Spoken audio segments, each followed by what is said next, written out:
Today we're going to be discussing verse 32 of Uڵḷadu Nāṛpadu, but in order to show how this fits in with the text, I'll just go back a few verses to go over them again.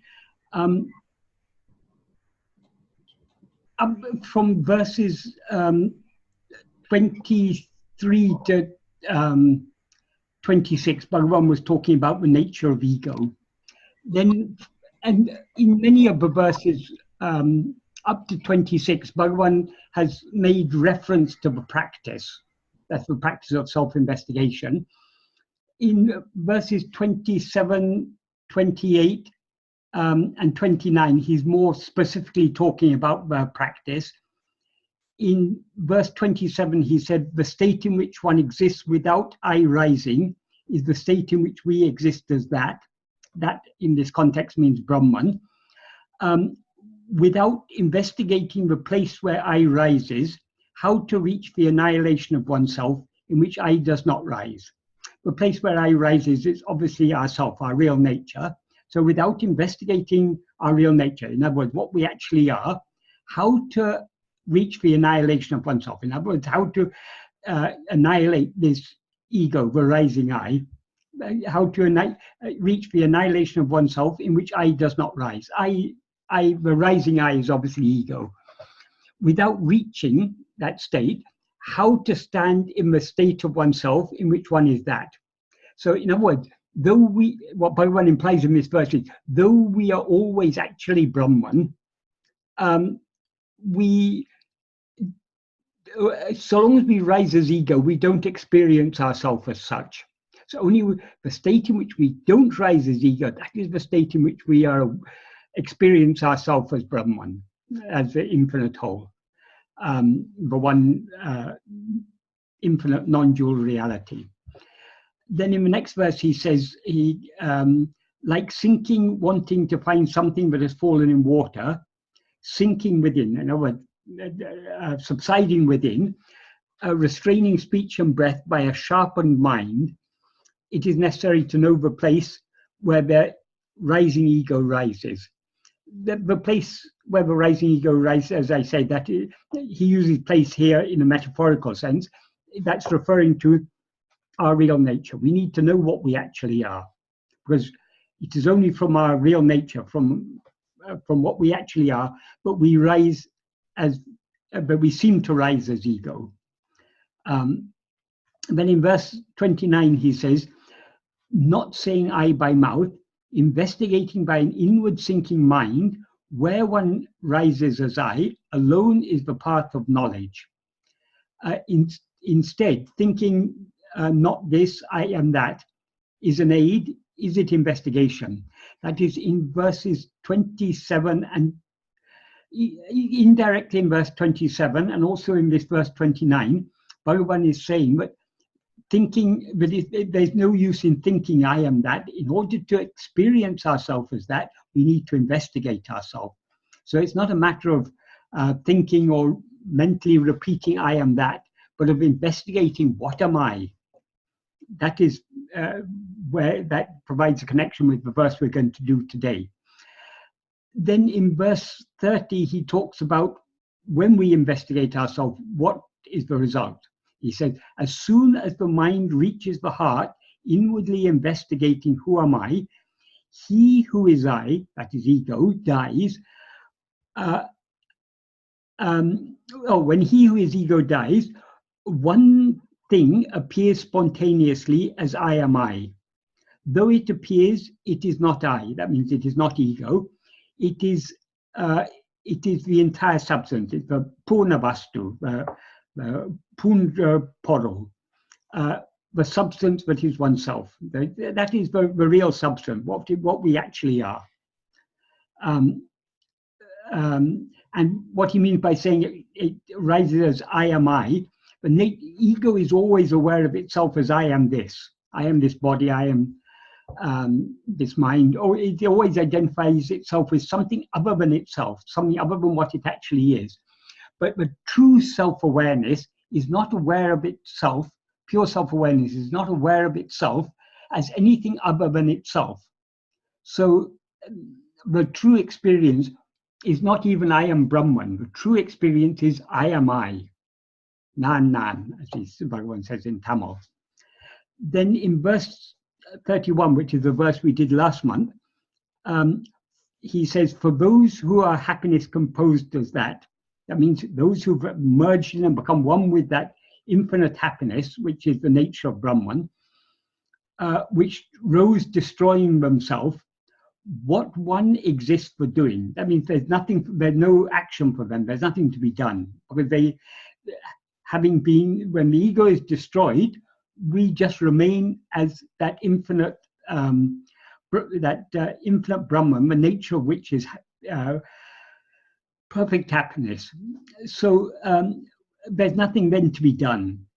And then he says, they do not know anything other than themselves. Who can conceive their state as like this? That is, their state cannot be conceived by the mind. It cannot be compared to anything, because it's a state of absolute non-duality, because they do not know anything other than themselves. So it's a state of pure self-awareness, self-awareness devoid of awareness of anything else, just self-awareness.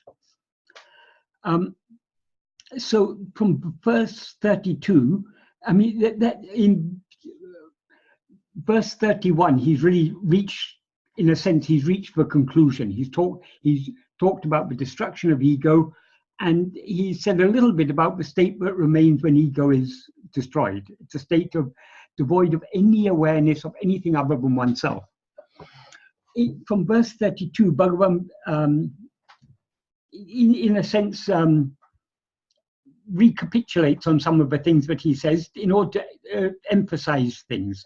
So in verse 32, he refers to, he returns to the question of what is the actual practice and what the practice is not.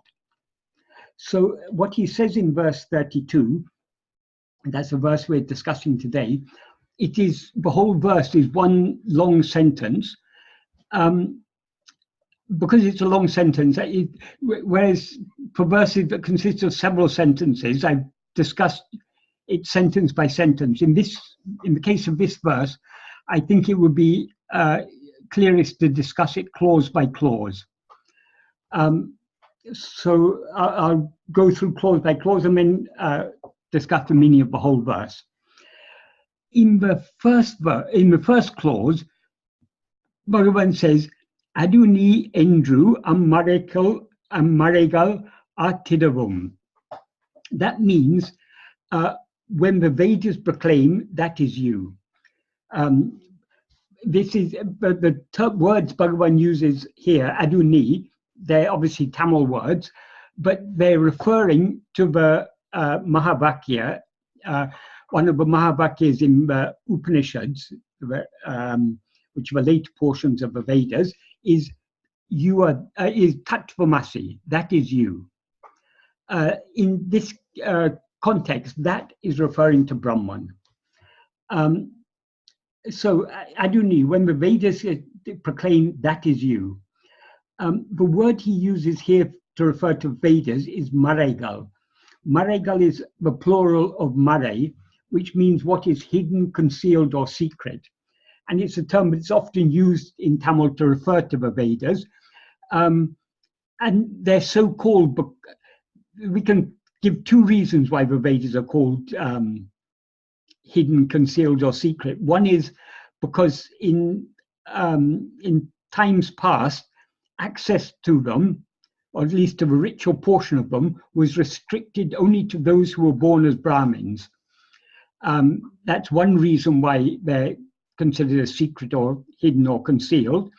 Another reason is because in the bulk of the Vedas, their inner meaning is obscured, and it's the real import of the Vedas is revealed only in the later portions, namely the Upanishads.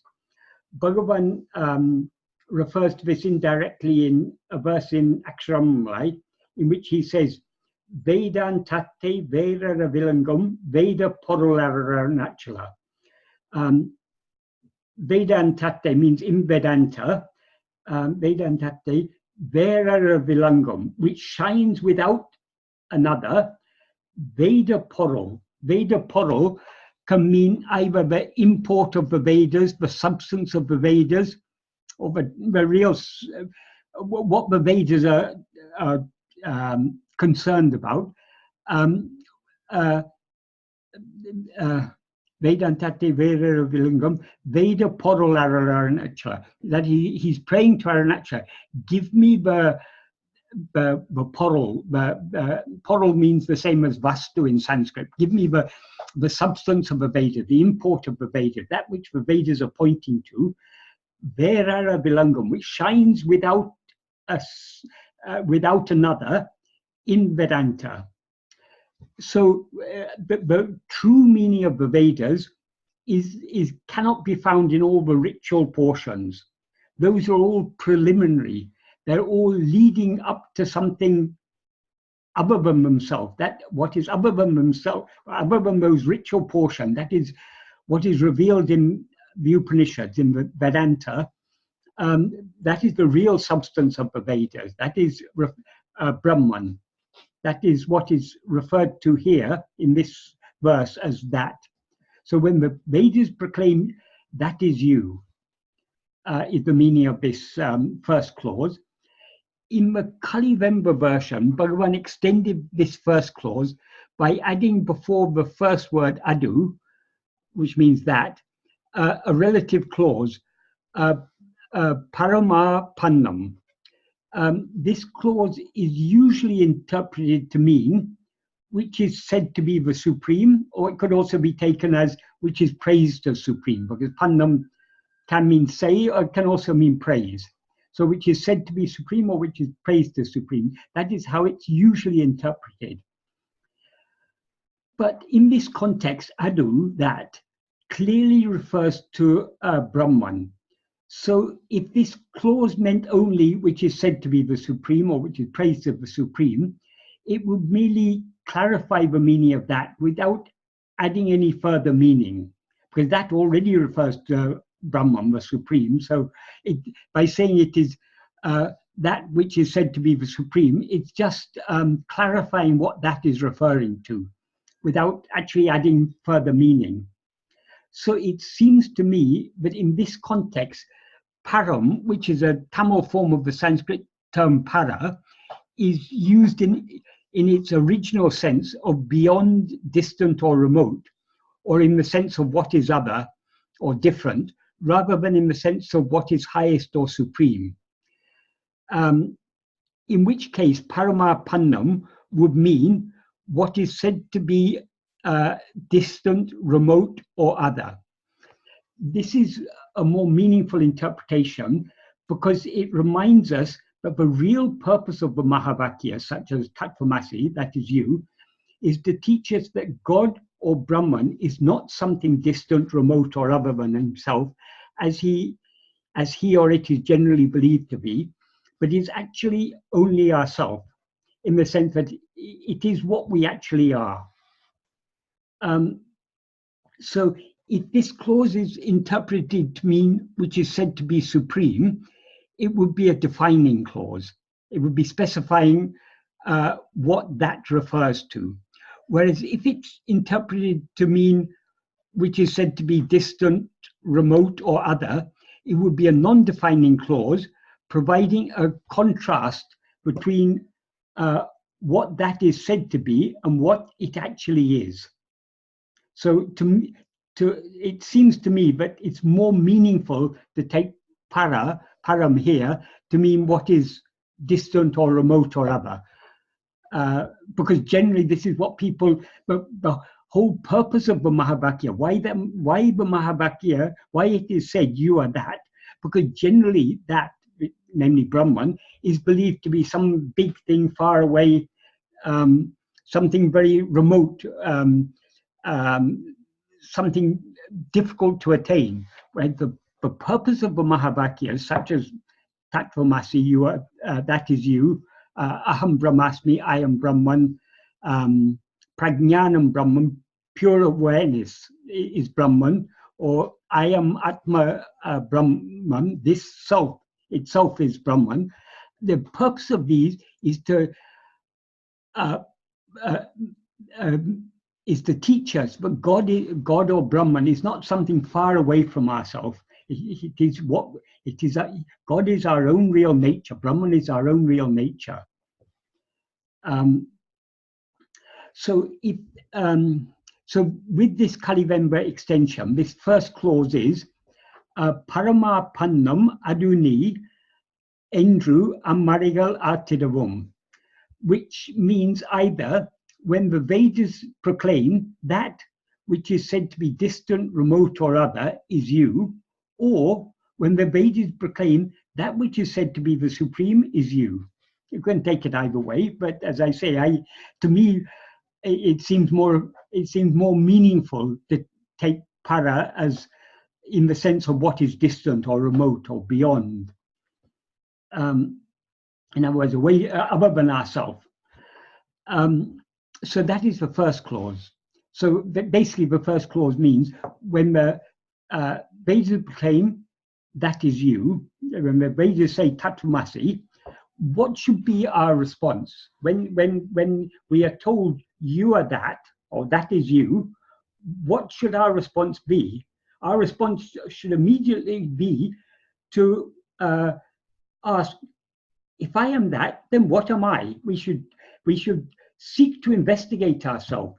Why it is pointed out that you yourself are Brahman is because we cannot find Brahman or God or anything, or whatever we call it. I mean, there are so many different names for God: Shiva, Vishnu, Buddha, Christ, Allah, whatever name we choose to call it. We cannot find it outside ourselves. It is ourself. We need to look for it. We can find it only by knowing what we ourselves actually are. So when we are told you are that, our response should be to investigate, then what am I? So that's what Bhagavan says in the second sentence. He says, tāṉ-āy edu-veṉḍṛu tērndu irādu. That literally means, instead of oneself being, knowing oneself as what? Bhagavan packs a lot of meaning into a few words, but the implication of this is, instead of oneself being as one actually is, by knowing oneself, by investigating what am I, so instead of that, then the next clause says, adunīyeṉ iduveṉḍṛu eṇḍṛu uraṉ iṉmaiyiṇāl. That means thinking I am that, I am Brahman, not this, is due to non-existence. Uraṉ iṉmaiyiṇāl literally means non-existence of strength. We can take it to mean a deficit of a deficiency of strength, or absence of strength, or inadequate strength. So Bhagavan implies here, but those who hearing but you are not this body, you are Brahman, if people hear this and if they begin then meditating, I am Brahman, I am not this body, they do so due to lack of strength. What is the strength Bhagavan is referring to here? What's he mean by uraṉ? What is the strength we require in order to be as we are and know ourselves by investigating what am I? What sort of strength do we require? It is the strength of bhakti and vairagya. Bhakti means love, vairagya means freedom from desire for anything else. So long as we have any desire or attachment for anything other than ourselves,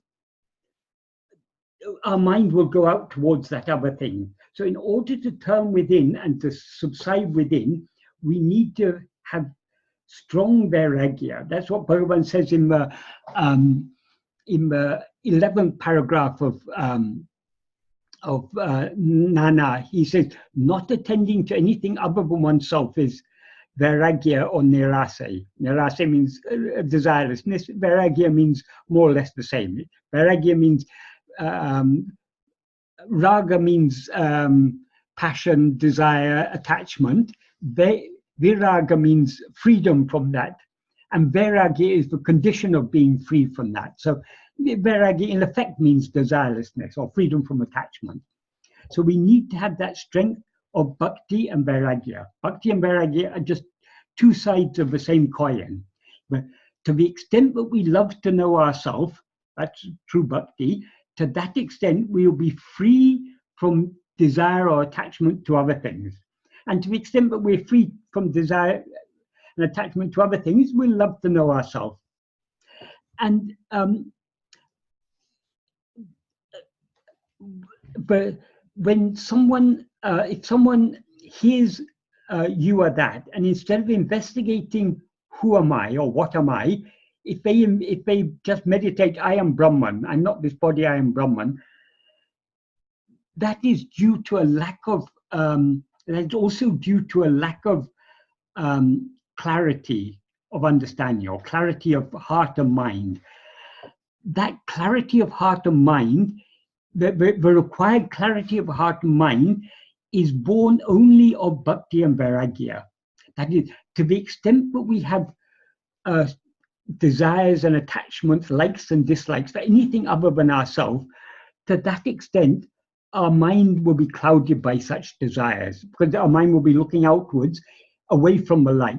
So it will be, the mind will lack clarity. And due to that lack of clarity, instead of understanding the real import of the real intention of Mahavakya, such as Tattvamasi, you are that, or that is you, it goes off, it doesn't, without understanding the intention, an impure mind thinks, okay, the Vedas say I am Brahman, I am that, so let me meditate, I am that, I am that.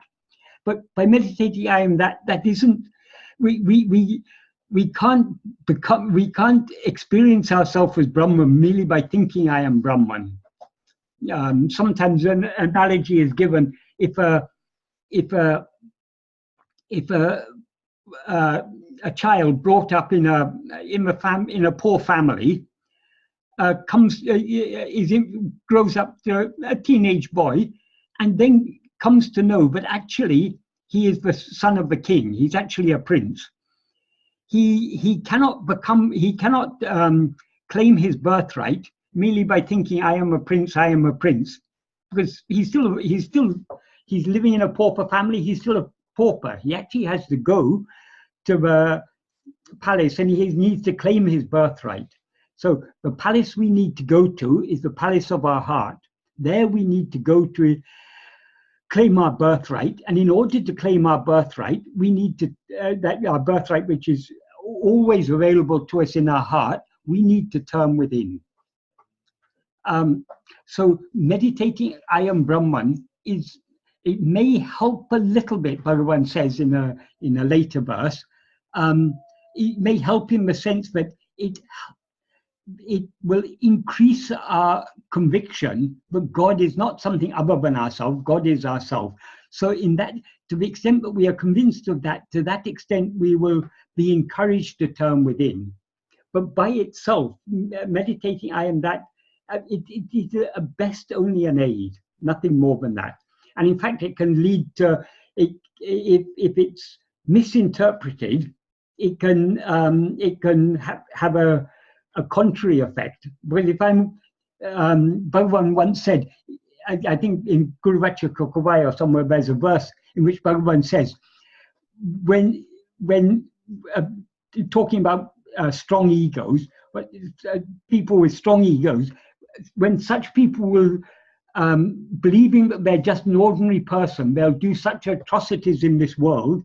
If they begin to believe that I am Brahman, what will they not be tried to do? That is, if I'm strongly egotistical and I think I am Brahman, then why should I care about anyone else? Would be the attitude. So it's thinking I am Brahman. It's not a means to know what we are. It can be indirectly a help if we've already got a certain degree of humility, because it will encourage us to turn within. But it is due to thinking like that, is due to, as Bhagavan says here, it's due to absence of strength, the non-existence of strength. because if we truly love to know what we actually are, we won't be satisfied by thinking I am Brahman. We want to know, what am I? So if we've got the required bhakti and vairagya, we will not be attracted to meditating I am Brahman, I am not this body or anything. Be attracted only to self-investigation, self-surrender, turning within to find out, who am I? So with the to the extent that we have bhakti and vairagya, to that extent our mind is purified and clarified, and to that extent do we understand the real import of the Mahavakyas. Because there are many learned scholars who are supposed to be experts in Advaita.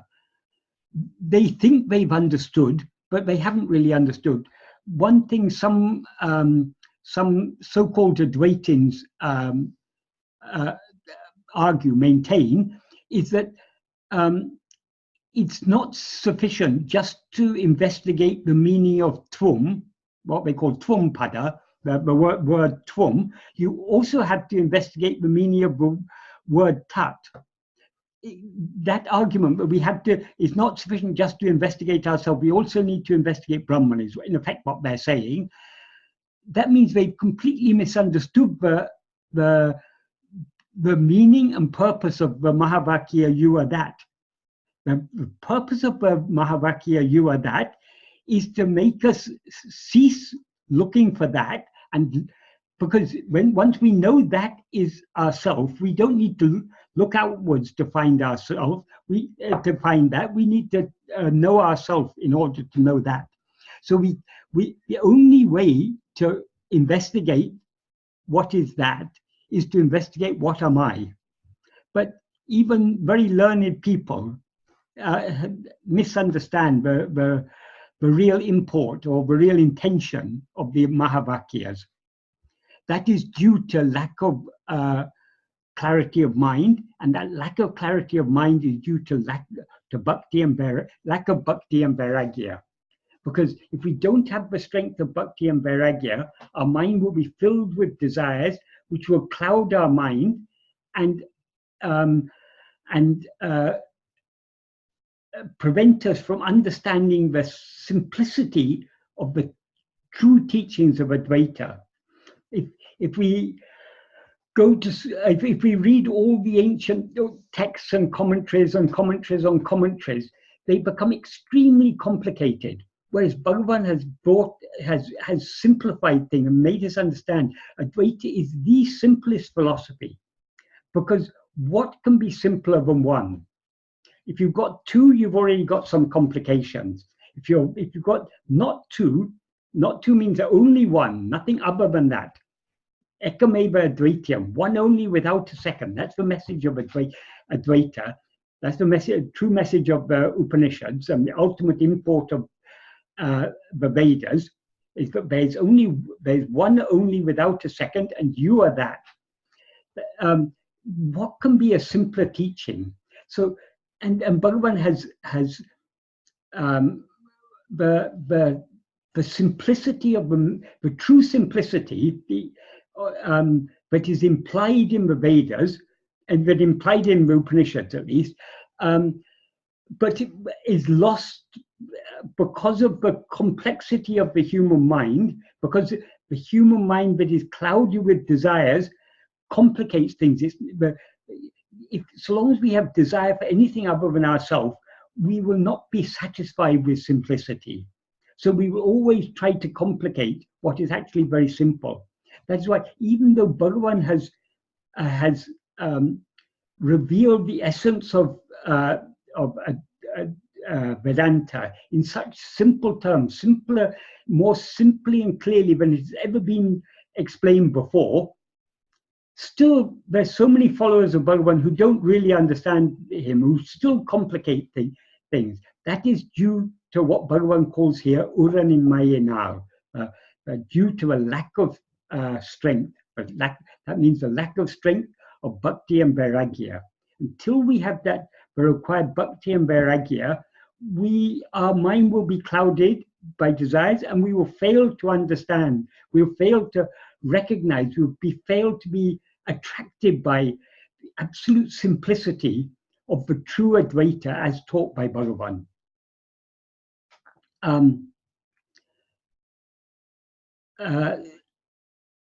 So this, in a sense, this clause that we've just discussed, thinking I am that, not this, is due to non-existence of strength. This is the main clause of the verse. But Bhagavan adds one more clause to emphasize this point.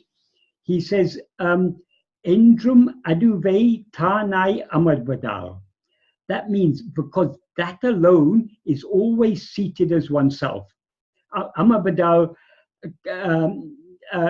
literally it means because of being seated, or because of abiding, because of remaining, because of being still, because of being calm, being established, being settled, being or resting. So the implication of because that Brahman alone is always calmly seated as oneself. So when that Brahman, but what we are seeking to know, when it's always calmly, peacefully seated in our heart as our own real nature, if we're thinking I am that, not this body, that is only due to lack of strength. If our mind is strengthened with bhakti, is strong with bhakti and vairagya, it will not be attracted to thinking I am that Brahman, I'm not this body. It will be, of course, we need to understand. There has to be some preliminary manana in order to understand this. But once the manana is done, thinking I am that, not this, is basically just manana. It's not the actual practice. It's just the reasoning that is required in order to understand what the practice is. The actual practice is to be as we actually are by turning our attention within and knowing what we actually are.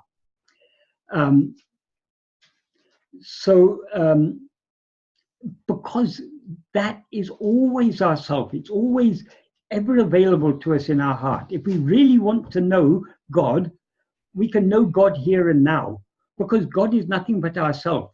But in order to know God, there's a price to be paid, and that price is surrendering this ego.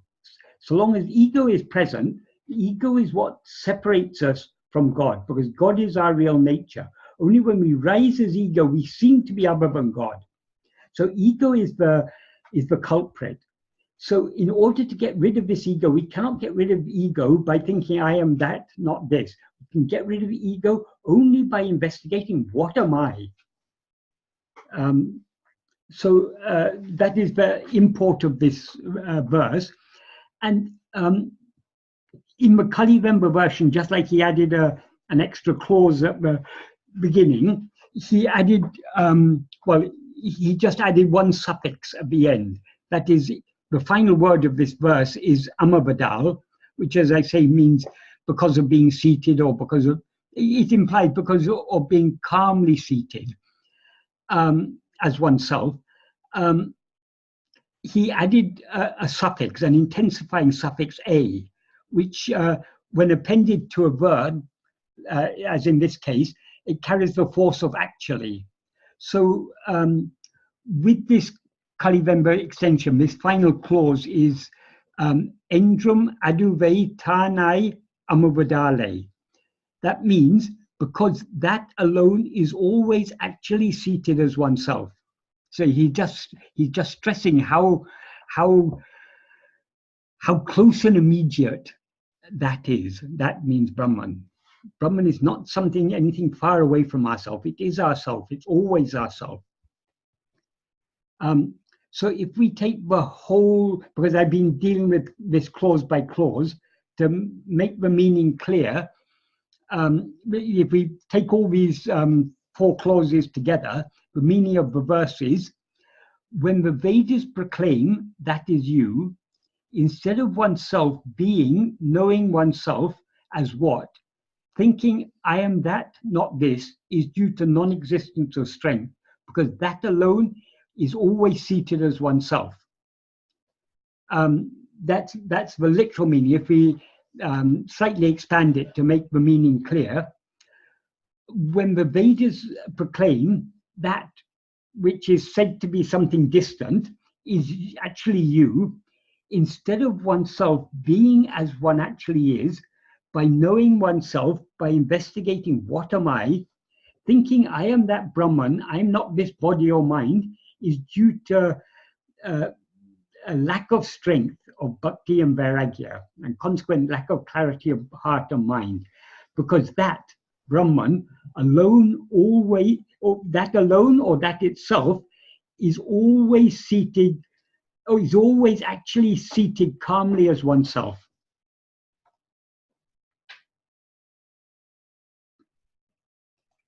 So I don't, have I explained that the meaning of that verse clearly? Yes, Michael. Let me come over there.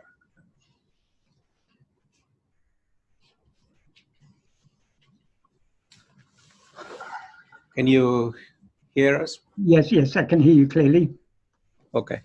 And thanks, Michael, for the explanations. I just had a question.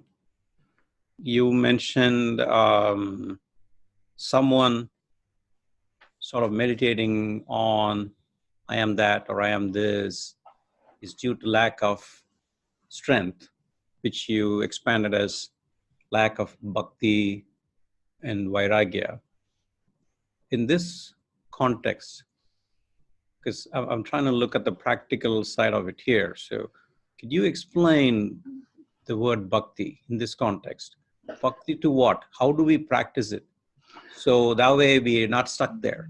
We can go past, such practices and get into the real practice. Okay. Bhakti generally means love for God. Bhakti means love or devotion, but it particularly means love or devotion for God. But the Mahavakya, Tattvamasi, says that is you. In other words, God is you yourself are God. So the true bhakti, or the deepest form of bhakti, is the love to know what we actually are. But that's one way of explaining it. Another way of explaining it is if we love someone, if we love, I mean, we'll talk about ordinary human love just as an analogy. If we love a particular person, our husband or our wife or our children or any person, if we love, to the extent that we love another person, we are ready to give all that we have to that person. But the greatest gift we can give to another person is to give ourselves. So the highest love is expressed by our willingness to give ourselves. So the highest love for God is the willingness to give ourselves to God. So long as we want to remain separate from God, our love for him is imperfect. If we have perfect, all-consuming love for him, we will want nothing other than to give ourselves entirely to him. In other words, we'll want to surrender ourselves to him. And complete surrender of ourselves is the price that is to be paid to know what we actually are, and consequently to know God as he actually is. So we cannot truly know God without giving ourselves to God. That is why in verse 21, I think it was, Bhagavan ended with the words, Uڵḷadu Nāṛpadu. Uڵḷadu Nāṛpadu means becoming food is seeing. The implication in that context is, but only by we can see God only by being swallowed by God. So only by giving ourselves entirely to God, by losing ourselves in God, can we truly see God or know God. So that is the true bhakti, the love in which we are ready to sacrifice ourself. Ourself here in this context obviously means ego. But all that we take ourselves to be, we need to be ready to surrender entirely, because only when we give up all that we take ourselves to be can we know what we actually are. So long as I'm aware of myself as I am Michael, I cannot know that I am Brahman, because obviously Michael isn't Brahman. So I cannot be both Michael and Brahman. In order to know myself, I need to be willing to give up Michael entirely. And giving up Michael entirely means giving up everything, everything associated with Michael. And not only do I have to give up Michael, I have to give up the ego that rises as I am Michael. That is the ego, that which is aware of itself as I am Michael. That itself needs to be given up, because that is ego. It's not just a matter of giving up the person we seem to be, giving up the ego, whose view that person is ourselves. So you're talking about so in that context, you're talking about the highest level of bhakti, which is allowed to attend to one's own self, and allowed to give up the ego. Yes, because to the extent that we attend to ourselves, to that extent does ego dissolve and subside. That's why Bhagavan says in the first sentence of the 13th paragraph of Nana, Anma-chintana kabira, vera chintane kalambavadaku satram idam kodamal, Atma-nishta paranai irupade, taṉṇai isanku alipadam. That means giving not even the slightest room to the rising of any thought other than Atma-chintana. Atma-chintana literally means thought of oneself, but in effect it means self-attentiveness. So giving no room to rise up any thought other than self-attentiveness, Atma-nishta paranai, thereby being established as one actually is, that is giving oneself to God. So as a work up to that step, work up to that stage, what's the role of Guru Bhakti here? And meaning bhakti to the Nāma-rūpa of Guru or to any favorite God.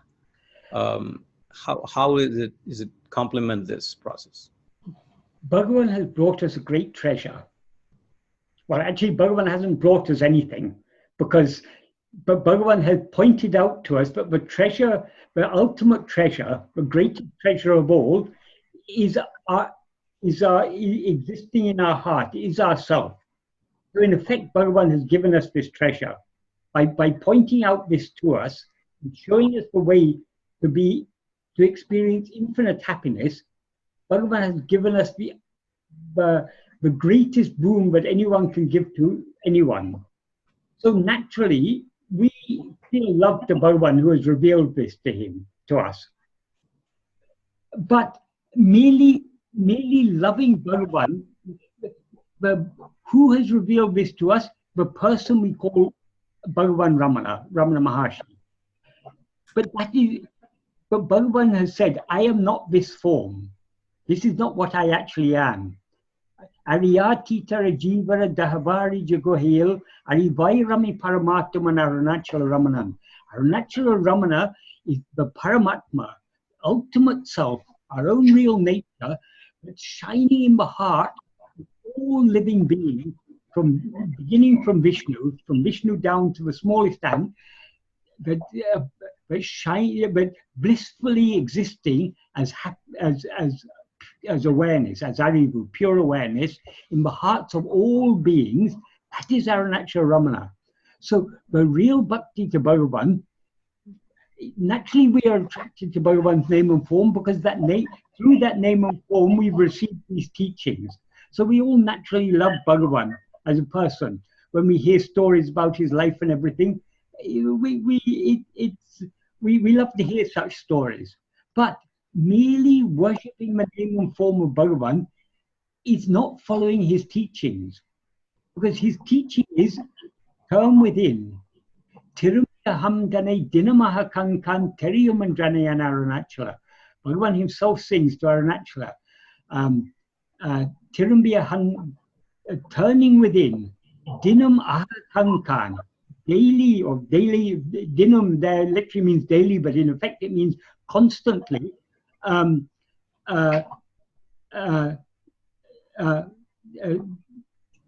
Tirumbiyahan, tāṉ-āy, dinam ahatankan, seeing oneself daily with the inner eye. The inner eye means the power of attention. Teriyam, it will be known. So what Bhagavan has asked us to do is to turn within, to know what we actually are. So the best Guru Bhakti, or that is the purest expression of love for the Guru, is to follow what Guru has said. And when even more so, because our Guru has told us that he is what is shining in our heart as pure awareness. He is not the name and form that he seemed to be. It's because of our ignorance, because we're looking outwards, we see him as a name and form. He appeared in name and form in order to tell us, turn within, find me in your heart, because I am yourself. Tattvamasi, you are that. Know yourself. Know yourself and be yourself. Right. That is bhakti. So when that bhakti is lacking, where bhakti is lacking due to lack of vairagya, because we've got desires and attachments for other things, we don't really have love for God or Guru. We're not ready to give ourselves entirely because of our desires and attachments for other things. So that is the strength we are lacking. And due to that lack of strength, we satisfy ourselves thinking, yes, this is Bhagavan's teachings are very nice. Bhagavan teaches me, but I am Brahman, I am pure awareness. This is all manana. Manana is good. Manana is necessary. But sticking only to manana without doing the nididhyasana, that is lack of strength. That is due to lack of strength of bhakti. If we have real bhakti, we will not only love Bhagavan's teachings, we'll love to put them into practice. We'll love to surrender ourselves and investigate ourselves, which are two, where we say surrender ourselves and investigate ourselves, but actually one and the same thing, because we cannot surrender ourselves completely without investigating ourselves. And obviously we can't investigate ourselves without surrendering ourselves. Because as soon as we turn within, ego begins dissolving, subsiding and dissolving. And earlier in the discussion, you also quoted the Aksharamanamala verse, Vedandate, Vedara Vilangum, yes, Veda Purlar Arunachala. So in that, the point, and a subtle point that you conveyed is that the import of the Vedas is in the Upanishads. Yeah. But I also want to make sure that doesn't necessarily mean that we should be, spending time exploring the Upanishads and all those things. No. That also, I think Bhagavan discouraged that practice also. But because the ultimate Upanishad, the Upanishad of all Upanishads, is Uḷḷadu Nāṛpadu, what we are studying now. Bhagavan's works are a pure expression of Vedanta, because the Upanishads were given in a certain cultural context, where stories and analogies. We can say the Upanishads are preliminary texts. The advanced texts are works like Uḷḷadu Nāṛpadu, Upadeshundya, Nana, many of the verses of Arunachala Stuti Panchakam, Atma-vichara. These are all advanced texts. Right. Advanced texts means they're not more complicated. They're advanced because they're simpler. The message of Bhagavan's teachings is simpler and clearer, or it's a simpler and clearer expression of the truth that is expressed in a somewhat roundabout and not always such a clear way in Upanishads. There's more scope for misinterpretation of the Upanishad. That is why there's not, Advaita is not the only school of Vedanta. The same text, the same Upanishads are interpreted by the Dvaitins according to their own beliefs, and the Dvaitins according to their own beliefs. So the fact that they give room for such interpretation means that they're not such a clear expression. Whereas it would be very, very difficult if anyone can manage to give a plausible dualistic interpretation of Uڵḷadu Nāṛpadu. I take my hat off to them, but I don't believe it's possible. I don't believe there's any way you can interpret Uڵḷadu Nāṛpadu as according to Dvaita philosophy. That's right. So anyone else has questions? Please come here. So the mic is here. I'll move.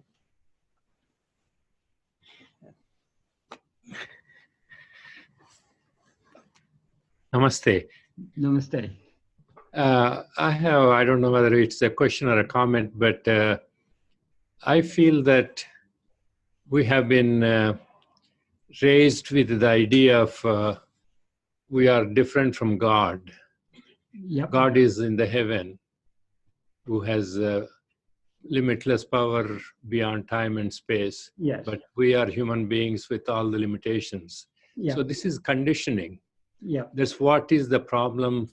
I don't know if you want to use the term ego or whatever, but the separation or the wall between me and the concept that I am Brahman is the environment in which I was raised in Dvaita or dualism rather than non-dualism.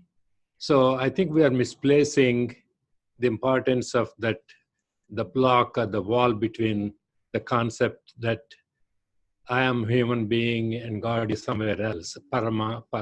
Dura, I mean, you said, it's away from us. Yes. That concept came because God is in the heaven, so far from us. Yes. I think that concept has been the main reason. I think if we call that, it is ignorance of the actual fact that I am Brahman, Yeah. rather than the ego part of it.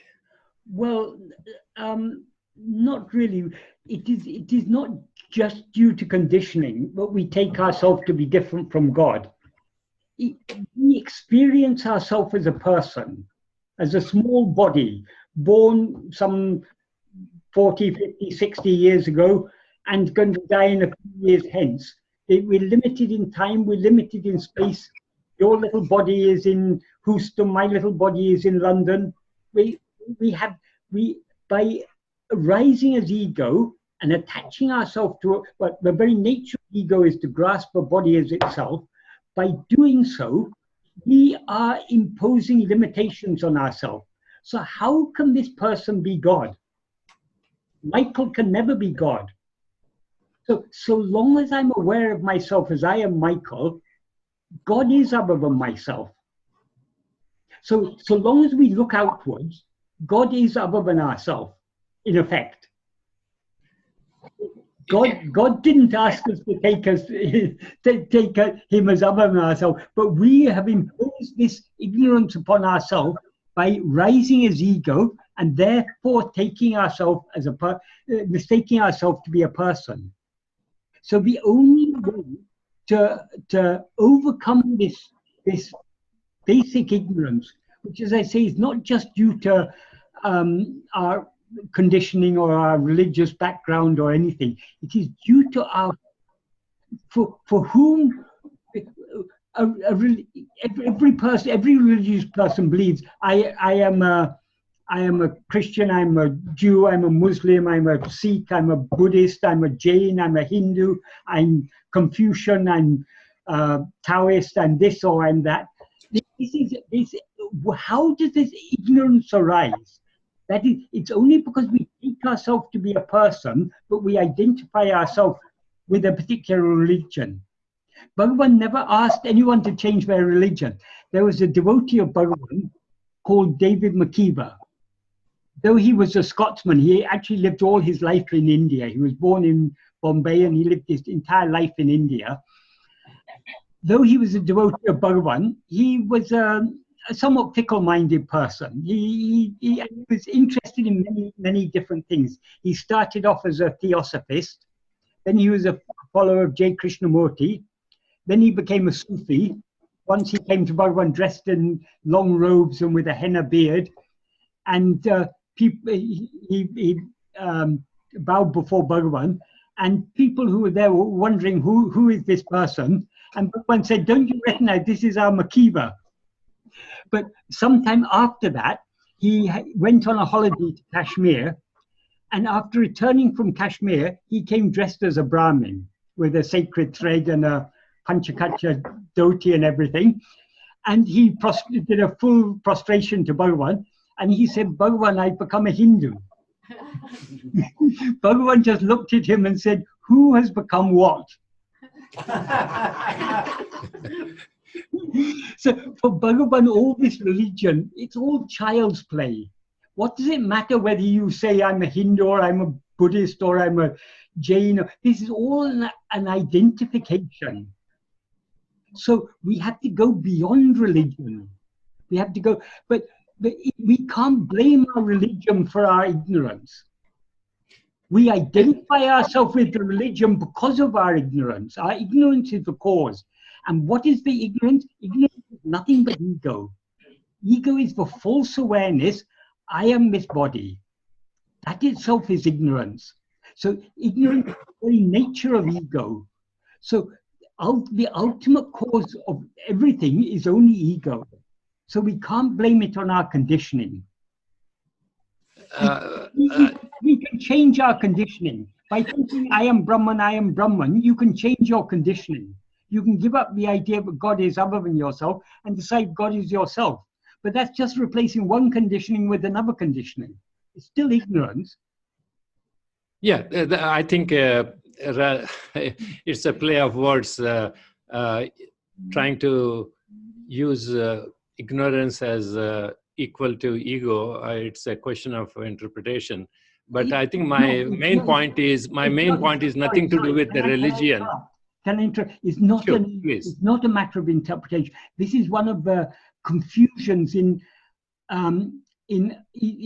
Advaita before Bhagavan came along.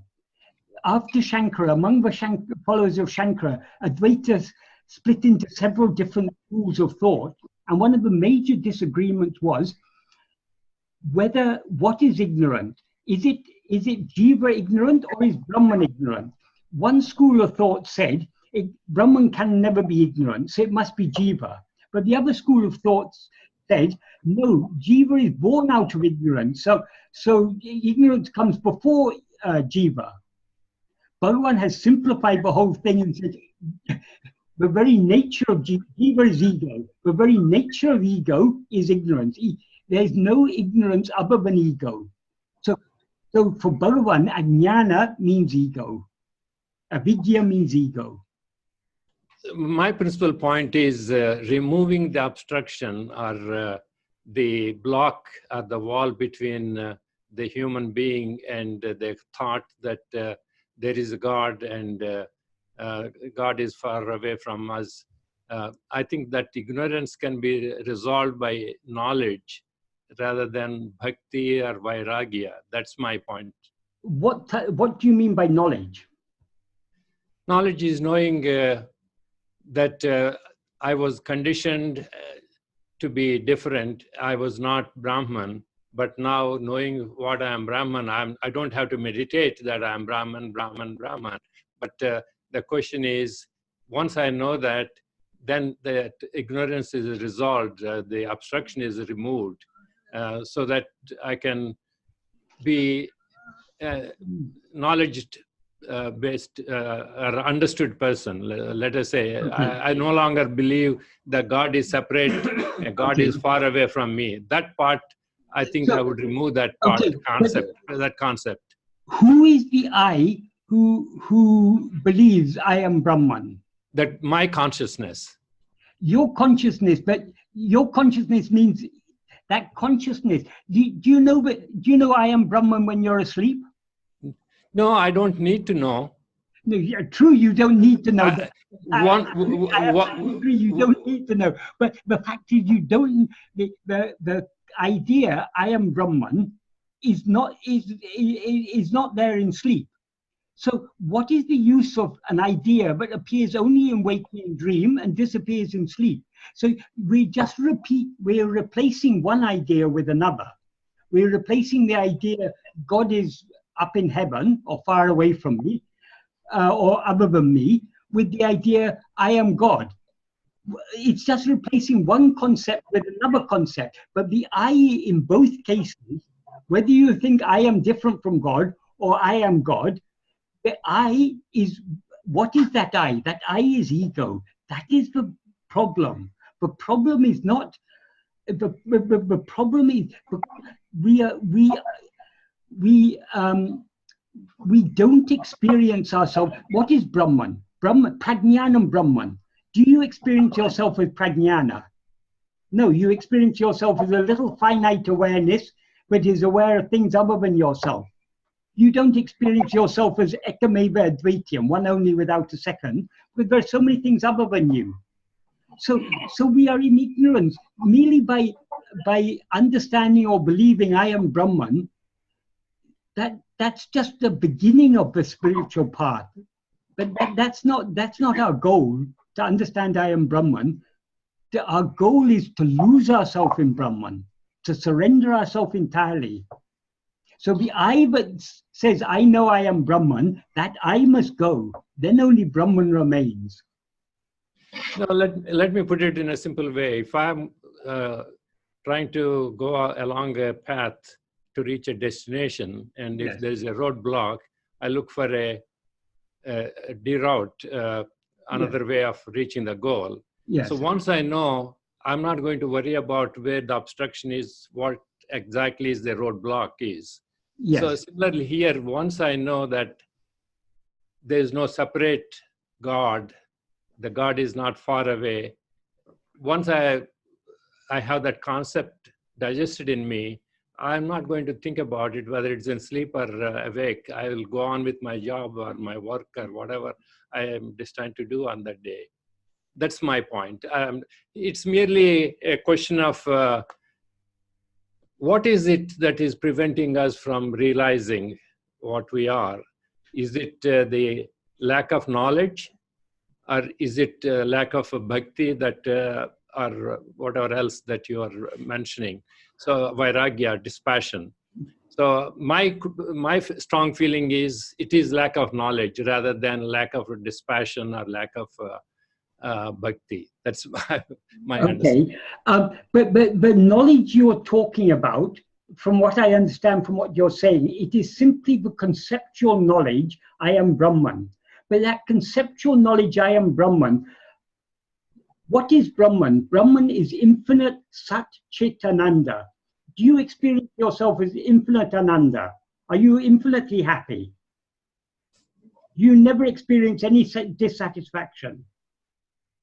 It's a matter of interpretation. But, I'm sure there are times when I was absolutely ecstatic. There was no question about it.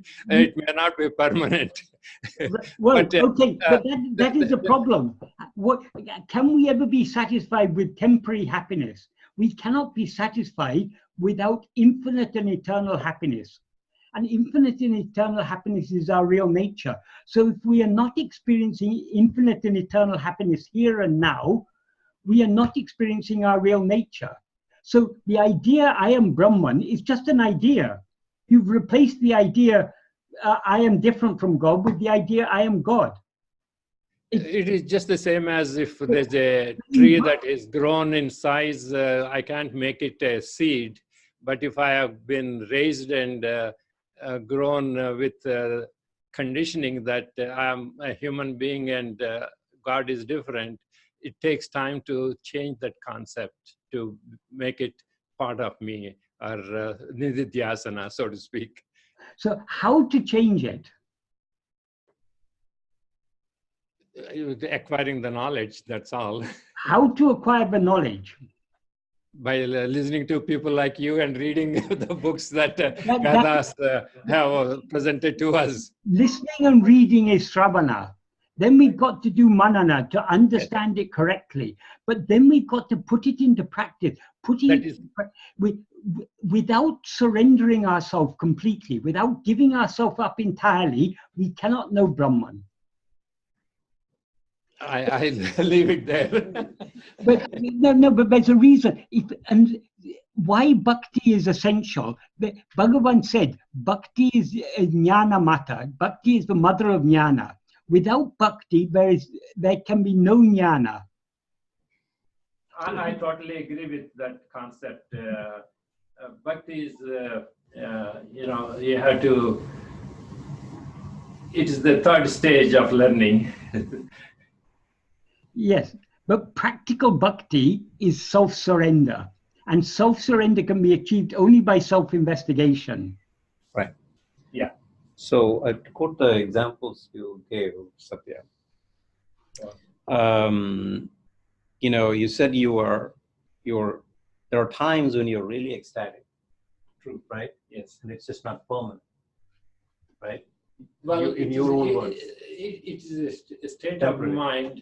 It's not the same intensity. No, not even state of mind. I'm just saying it's an experience. You said there are times when you experienced perfect happiness, right?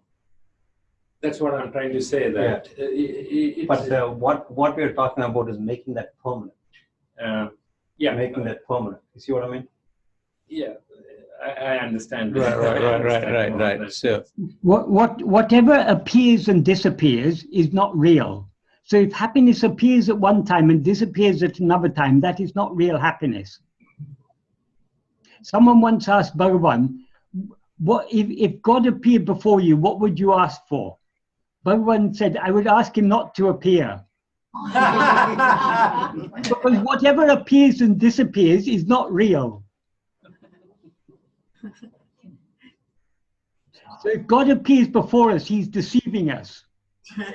Whatever appears is not real. So it's not really God who appears before us. So we want happiness that doesn't appear and disappear.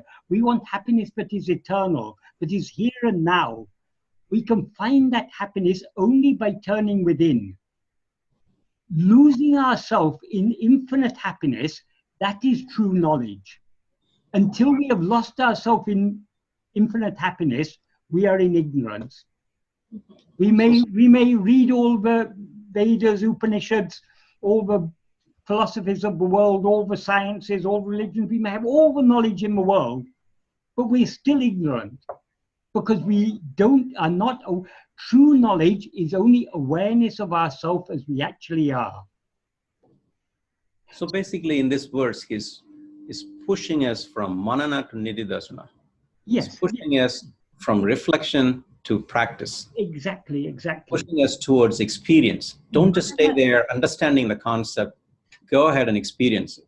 Manana is necessary. It is not sufficient. We need to go beyond.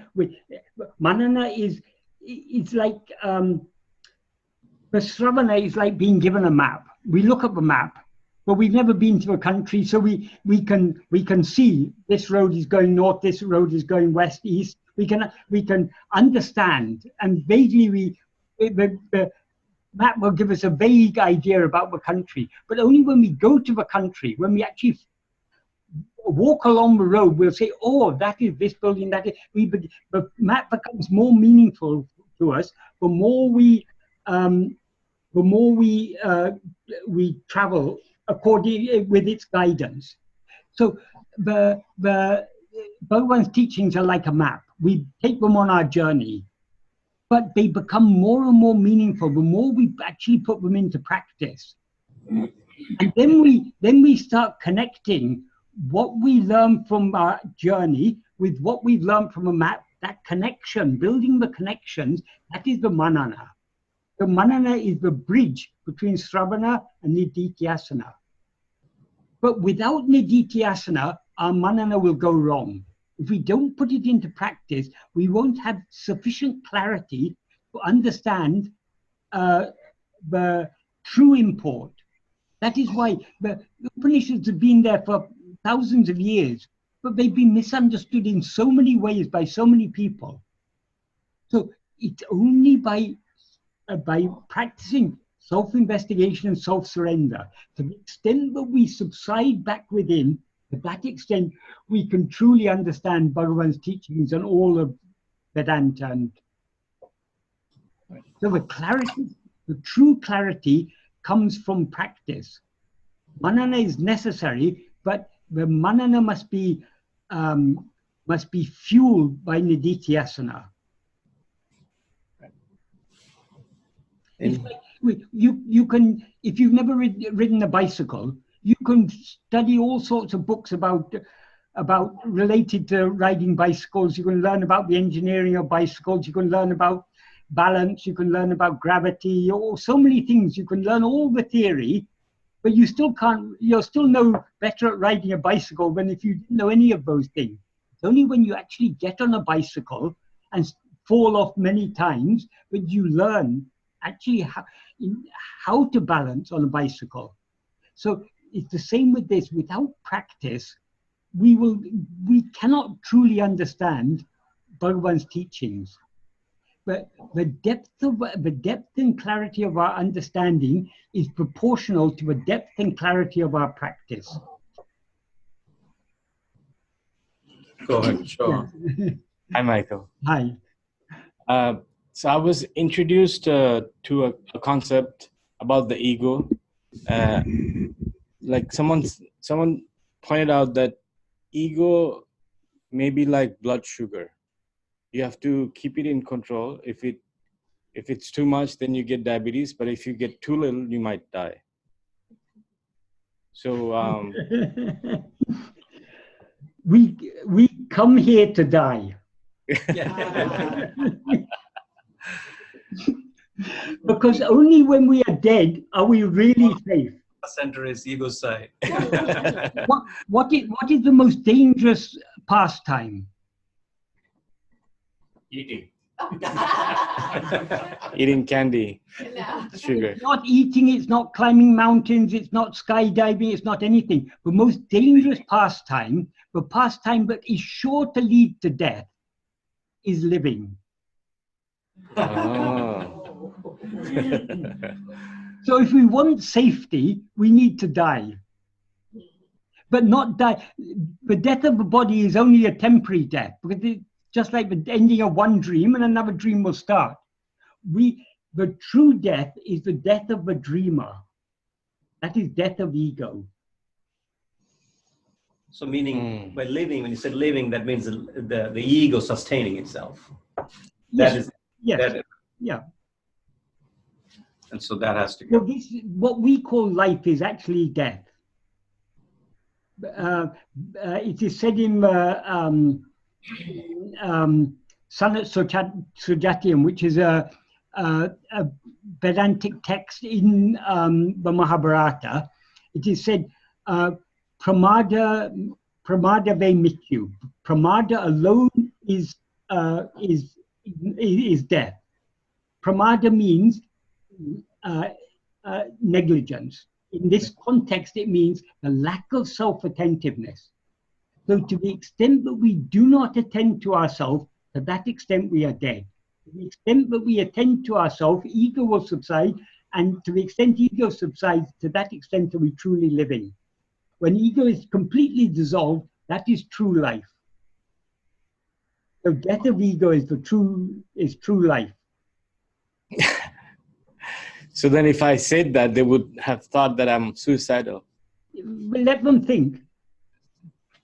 We are suicidal. If you're not suicidal, you're not qualified to come to Bhagavan for Bhagavan's teachings. Okay. Suicide of the ego. Okay. But the suicide Bhagavan asks us to embrace is not death of this body. But Bhagavan said, if you try to punish this body, it's like if you've got a criminal and he's sitting on a chair and you beat the chair, the criminal needs punishing, not the chair he sits on. So his body is just like a chair we're sitting on. So it's not body which needs to die, it's we need to die. We here means ego. So death of ego is true life. And life of ego is true death. Well, false death, because we're always Brahman, even when we rise as ego. Thank you, Michael. Bhagavan says, in this, the last clause of this, eṇḍṟum aduvē tāṉ-āy amarvadāl, because because Brahman alone is always seated as oneself. We are always that. So even when we rise as ego and thereby seem to be dead to our real nature, we are actually always alive. Okay. We are always that. But so long as we rise as ego, it seems to us that we are something other than that. That is ignorance. We need to get rid of that ignorance. Getting rid of that ignorance is true knowledge. Getting rid of ego alone is knowledge. So long as there's ego, there is ignorance. Whatever ego may pride itself in its knowledge, even if it's studied all the Vedas, all the Upanishads, and it's all the commentaries, and it knows everything about everything, it's still ignorant. It's when it knows nothing about nothing, but there's true knowledge. Nothing. Well, when we know nothing at all, I mean, not nothing about nothing. That's a double negative, but yeah, I get it. Yeah, hi Michael. Can you hear me? Yes, yes. Yeah, I had a question. So I understand that the Vedic statements that Bhagavan was encouraging us to do self-enquiry instead of thinking that, about all that we are that or we are Brahman. In line, there's more like a practice-related question, because sometimes when I read, it can seem like repeating "What am I?" It also can be like a similar statement. Yeah. So I'm trying to understand when we get into practice and we look at self-enquiry without maybe even saying "What am I?" Like how do we? Is it a subjective kind of awareness of the self? What exactly? Because I'm trying to get an understanding of what exactly practice. Okay, yeah, good question. Bhagavan never asked us to ask who am I or what am I. Bhagavan asked us to investigate what we are. If supposing you're a scientist or a doctor, you're investigating something. Supposing you're a pathologist and you're trying to investigate what the disease is, what type of virus or whatever it is. You're investigating what is this virus. That doesn't mean you don't sit there in your lab saying, what is this virus, what is this virus, what is this virus? That's useless. You have to actually do the research. So this is a part, vichara means investigation. It's a path of research. We are seeking knowledge. You can't gain knowledge. Supposing I give you a book and I ask you what is written in it, you don't sit there with the book closed saying what is written in this book, what is written in this book. You open it and see. So when the Upanishads say you are that, you need to open the book of your heart, look within yourself and see what you actually are. The practice is not merely questioning who am I, it's investigating who am I. That means turning our attention within, looking at ourselves very carefully to see what we actually are. So supposing, to use an analogy, supposing you and I are walking along you and Bhagavan are walking along a path at night, and you see a snake on the path. So you're afraid, you don't want to go near it. Bhagavan tells you, that's not a snake, that's a rope. But still to you, it looks like a snake, so you're still afraid. How can you theoretically, you have the knowledge, but it's a rope. But still to you, it seems to be a snake. So you can't completely overcome your fear. Because maybe it's a rope, but it could still be a snake. So you haven't got the clear awareness of it as a snake, as a rope.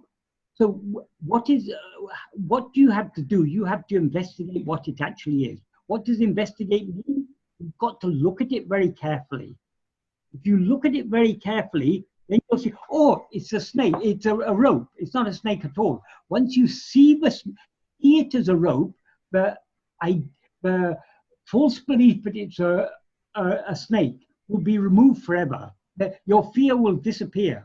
But your fear will disappear only when you clearly see it as a rope.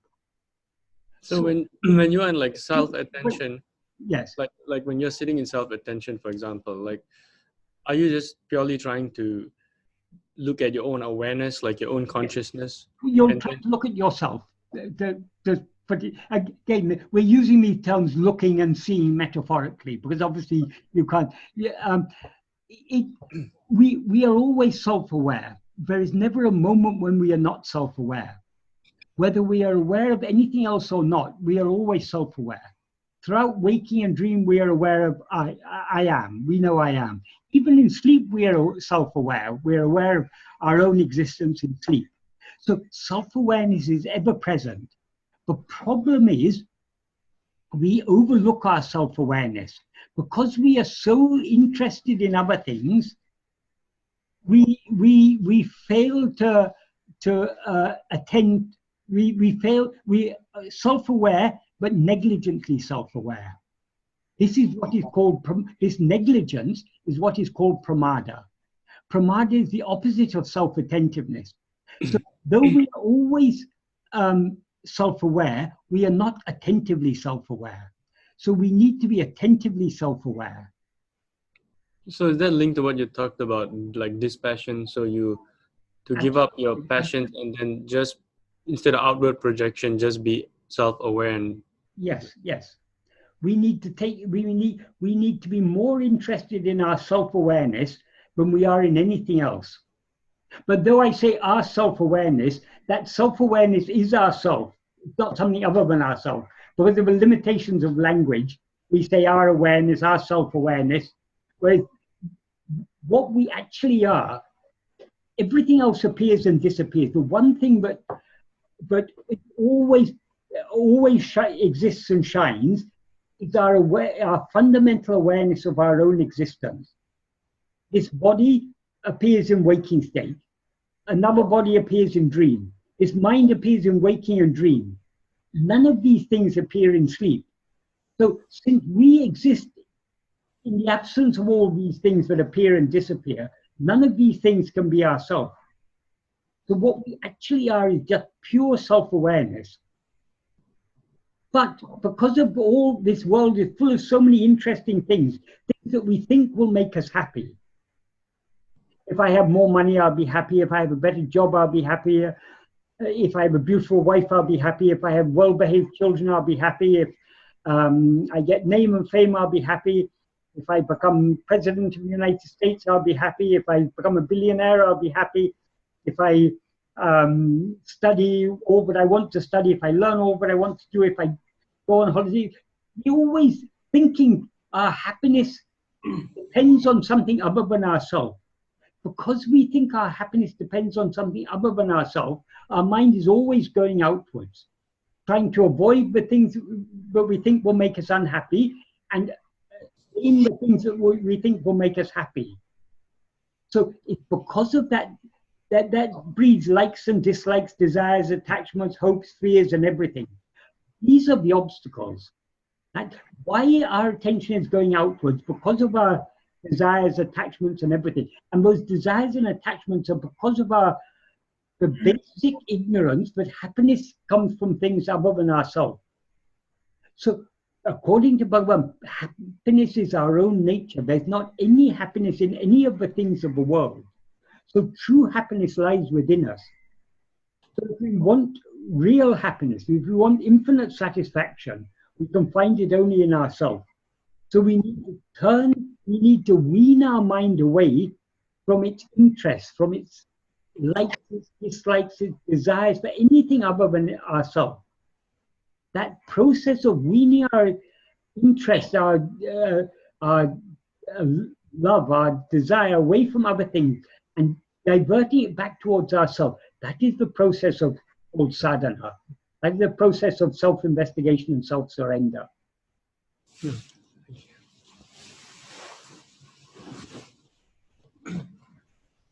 So the practice is not questioning what am I or who am I. The practice is investigating who am I. In order to investigate who am I, we need to look at ourselves very carefully. In other words, we need to be keenly self-attentive. We need to be attentively self-aware. That's all that is required. And being attentively self-aware is itself self-surrender. Because to the extent that we watch this ego, to that extent it subsides. Ego rises only when we look elsewhere. When we look at it, it sinks back and dissolves. So to surrender ourselves, we need to attend to ourselves. Michael, about the sadhana, did Bhagwan recommend like any schedule, how long we should sit for sadhana, or how many times a day, anything like that? No, Bhagwan didn't give do's and don'ts like that. In fact, Bhagwan said it should be constant. In practice, I mean, ideally we should be constantly self-attentive, even in the midst of other activities. But now, because of our lack of, because of the deficiency of our love, most of the time we're more interested in other things than we are in investigating ourselves. So we, as I say, we slowly got to wean our mind away from its interest in other things. Some people think it's helpful to sit, say 20 minutes morning, 20 minutes evening. That may help to a certain extent, but merely sitting with your eyes closed doesn't actually, it's not really a great deal of help, because what matters is not the body, what matters is the mind. Where is the mind? We can sit with closed eyes, but still because of our likes, our dislikes, our interest in other things, our mind keeps on going outwards. So slowly, throughout the course of the day, got to try to turn our mind little by little back towards ourselves. In this way, we're slowly weaning it off its bad habits. Its bad habits means its interest, its liking for things other than itself. So this is something that ideally should go on all the time. For most of us, that isn't happening. But Bhagwan said even a little effort made in this path is one step in the right direction. But not even the smallest effort made in this path will ever go in vain. So little by, in Bhagavad Gita, there's a verse that begins, sane sane. Sane sane means slowly, gradually. We slowly got to gain this taste to turn our mind within. We've got to wean our mind off its taste for other things. So little by little, slowly, gradually, but persistently. We must persevere. Cool. Thank you. Thank you. And the more we do so, the more we will find we have a liking to do so, and the more we will find that our interest in other things will slowly wane. What last question, Michael? Go ahead. Thank you. Yes. Hi, Michael. Hi. So I'm just curious, why are we criminalizing the ego, making it a villain? Like, is it such an egregious thing? Because it seems to be the creative principle of Brahman, right? It's like a natural rising from Brahman.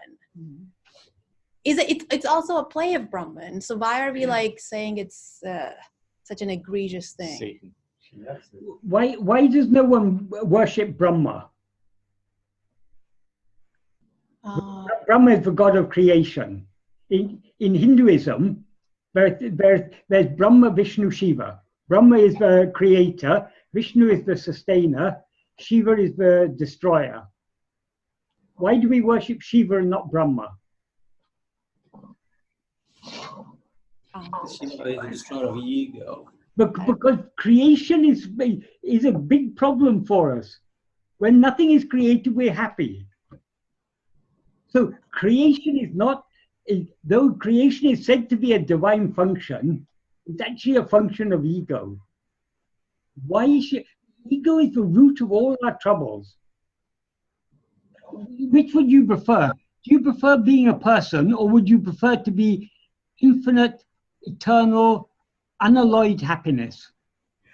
Michael, to be frank, to be a person, because I only know myself as that. I don't know this unalloyed, limitless. Okay, but the nature of ourself as a person, or the very nature of ego, is always seeking happiness. Ego is never satisfied. I mean, am I seeking happiness right now? Even Yes. talking to you? Yes. Why have you come here today to talk about this subject? Why are you why didn't you go to watch No, because a film, or why didn't you go to watch a football match or something, or cricket or whatever? no, I mean, Come here to talk about this subject because this subject interests you. sure. It I mean, that. interests you, so you get happiness from talking about this subject. No, sure. But it's not from a place of lack, though. It's not always seeking from a place of lack or wanting. It's also sometimes from a place of satisfaction. And, so is ego never good? Ego is always lacking. Because Ramakrishna Paramahamsa said, we are always, people are, the jiva is always dissatisfied. That itself, even when it's not dissatisfied, it's still dissatisfied. Even when it's not consciously still dissatisfied. The nature of jiva, Ramakrishna said, the nature of jiva is to be always dissatisfied. That itself shows, is evidence that we are Brahman. Because because our nature is infinite happiness, infinite satisfaction, we can never be satisfied until we attain that infinite satisfaction. But as ego, we can never attain that infinite satisfaction because ego is finite. How can a finite ego experience infinite satisfaction? So the very nature of ego is dissatisfaction. We rise as ego because of dissatisfaction.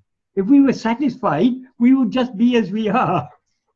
And when I'm looking at myself, Michael, so the Sat-Chit part is clear. Like, I know that I can never deny my existence, and I know that I am. Yeah, right. The knowing is there and the existence there, but the Ananda is elusive because that doesn't seem to be part of my nature. Like, because it comes and goes, but the knowing and the Chit aspect is there always. Okay. The Ananda doesn't actually come and go.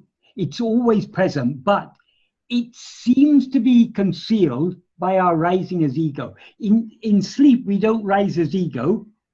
Have you ever experienced any dissatisfaction in your sleep? Oh, don't ask me. I guess not. Right. So Ananda means happiness or satisfaction. I mean, they're more or less the same thing. So in sleep, we are there's no dissatisfaction. We're perfectly happy in sleep. We rise as ego in waking and dream, and we are dissatisfied. We experience mixture of pleasure and pain, but even the greatest pleasure doesn't really satisfy us. We want more of it. We want it again. We want it. Even when we're enjoying it, we're not satisfied because we know it's not going to last. So we are thinking of how can we perpetuate this? But as ego, we are never perfectly satisfied. Yes. But as ego, I know that I exist and I know that I am, but I just don't know the Ananda part of it. Yeah, you can say like that. But as ego, though that you know that you exist, you know that you are, you don't know what you are. And you know that you're aware, but you don't know the real nature of your awareness, because the true nature of awareness is pure awareness. That's awareness that is not aware of anything other than itself. So we now mistake our awareness of other things to be real awareness. According to Bhagavan, according to Advaita, the awareness of anything other than ourselves is not chit, it is chitabhasa. Chit is the pure awareness. Chitabhasa means the seeming awareness. So the awareness of ego, the awareness that is ego, is not real awareness. It is a mere semblance of awareness, because real awareness is only pure awareness. Likewise, so just like we experience our existence without experiencing what we actually are, we experience our awareness without being aware of ourselves as the real nature of awareness. Likewise with happiness, we all experience happiness in little bits and pieces, but happiness isn't little. Happiness is not finite. Happiness is infinite. The real nature of happiness is infinite and eternal, whereas the happiness we as ego experience is finite and transitory. Yeah. So Satchitananda, each aspect, they're all actually one and the same. Sat is Chit, Chit is Ananda, they're all one and the same. But each aspect is equally concealed by our rising of ego. I know that I exist, but so long as I know myself as Michael, I know that I came into existence as Michael some 64 years ago. And a few years hence, my existence as Michael is going to come to an end. So if I am actually Michael, my existence is a very transitory existence, a very time-limited existence. And also it's limited in space. I'm in London, not in Houston.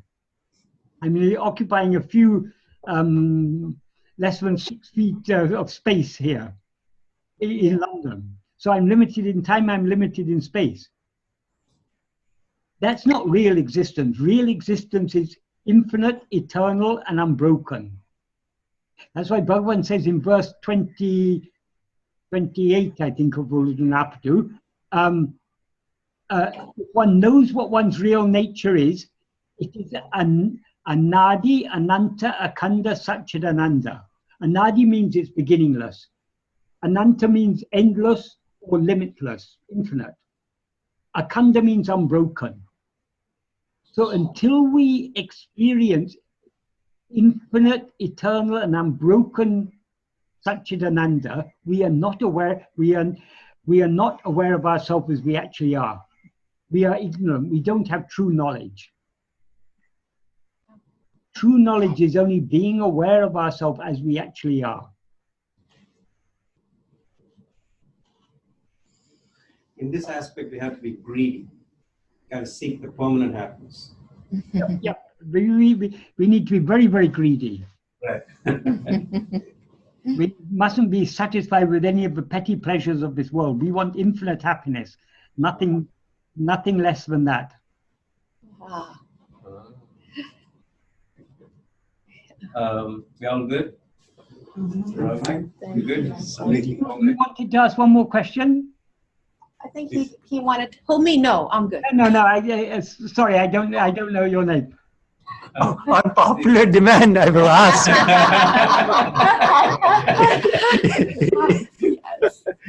Well, when you ask who am I or what am I or from where I come, arise, Bhagavan has said you are the awareness, and who am I to dispute that? I have accepted it heartedly, right?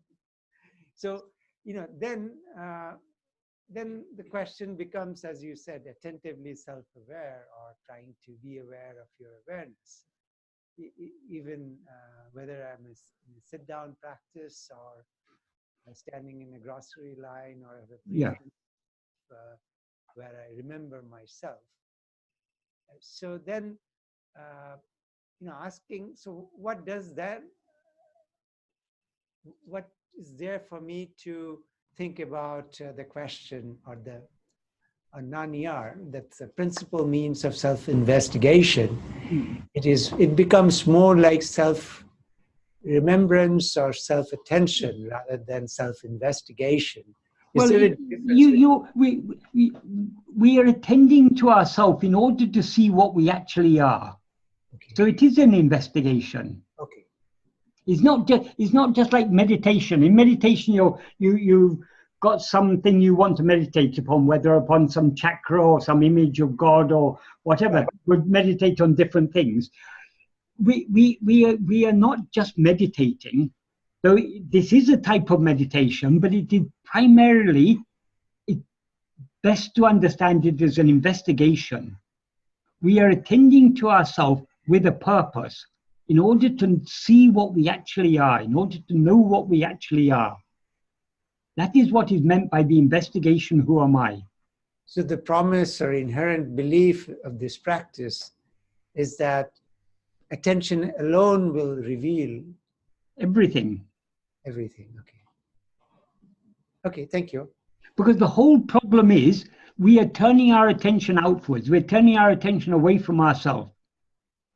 Okay. That is pramada. That is death. Pramada is death. So instead, the opposite of turning our attention away from ourselves is turning our attention back towards ourselves. That is because our real nature is pure self-awareness. Pure self-awareness is aware of nothing other than itself. So in order to be aware of ourselves as we actually are, we need to be aware of nothing other than ourselves. So we need to attend only to ourselves. Okay. Good. Thank you. Thank you, Michael. So the nature of ourself as ego is to be always attending to something other than ourselves. But our real nature, the nature of what we actually are, is to be aware of nothing other, is to never be aware of anything other than ourselves. So in order to switch from ego to Brahman, all we need to do is to turn our attention away from all other things back towards ourselves. This is the switch. It will transform this little person that we seem to be into that infinite Brahman. Thank you. Thank you, Michael, That is why this investigation, who am I, Bhagavan taught it. This is why this has been called the Bhagavan Brahmastra. It is the supreme weapon. Yes, sorry, you were about to ask? Yes. We're good. We're good. Thank you, Michael. Thank you. Okay, thank you, Michael. Okay. You want to go ahead? Do you want a question? You good? Go ahead. Go ahead. Okay, all right. Thank you, Michael, and we'll. Where all questions end, that is silence. That is our real nature. Exactly.